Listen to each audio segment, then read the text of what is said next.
রাগের মাথায় আপনি সন্তানকে বললেন তুই মর, ফেরেশতারা বলল আমিন। তোর ভবিষ্যৎ অন্ধকার, ফেরেশতারা বলল আমিন। রেগে মেগে আপনি আপনার মেয়েকে বললেন জীবনেও তোর কপালে স্বামীর ভাত জুটবে না, ফেরেশতারা আবারও বলল আমিন। আচ্ছা, আপনি না সেই ব্যক্তি যে তার নিজের জীবনের চাইতেও সন্তানকে বেশি ভালোবাসেন?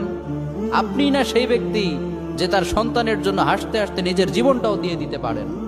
আপনি না সেই ব্যক্তি যে আল্লাহর কাছে নিজের চাইতেও সন্তানের জন্য বেশি দোয়া করে? তাহলে কি করে নিজের হাতে নিজের সন্তানের এত বড় ক্ষতি করতে পারলেন? Doesn't make any sense. Common sense বলতে কিচ্ছু নাই আপনাদের। আপনারা কি জানেন না আপনাদের রাগের মাথায় বদদোয়া করাগুলো ফেরেশতারা আমিন বলে?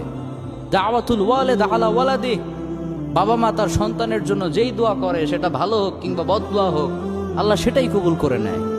এজন্য খবরদার, নেভার কার্স ইউর চিলড্রেন।